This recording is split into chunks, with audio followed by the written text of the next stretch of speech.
जो लीडरशिप की बात है, उन्होंने कहा कि अगर हम नेफा का सिक्योरिटी का जिम्मा जो है असम राइफल्स को दे दिया, सेना को नहीं दिया इस सिचुएशन में। उन्होंने कहा अगर हम नेफा में सेना लगाएंगे तो चीन नाराज हो जाएगा।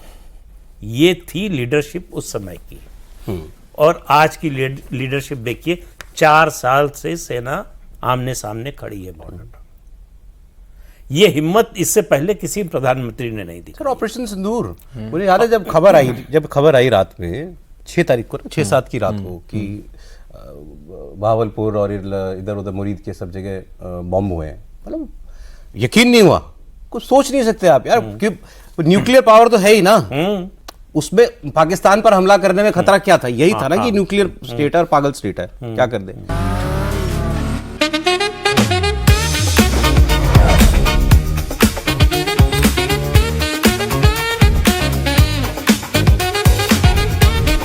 Pure technology that is built for your every sense.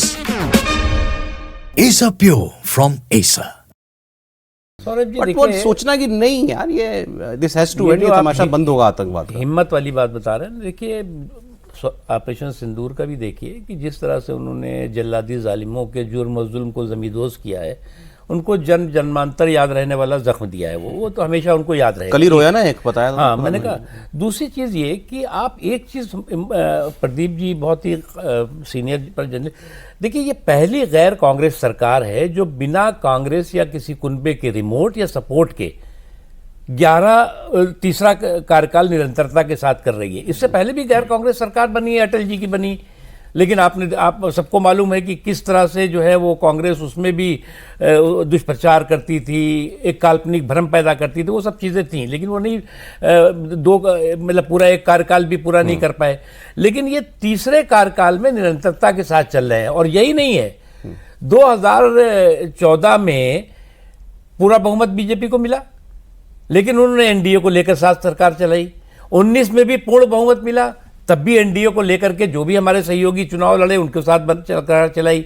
और फिर जो है वो 2024 में सॉरी, तो ये जो 24 था, 14 था, या ये 24 रहा है, ये पूरे के पूरा इस बात का प्रमाण है, इस बात का प्रतीक है कि उनका पॉलिटिकल विजन कितना स्ट्रांग है।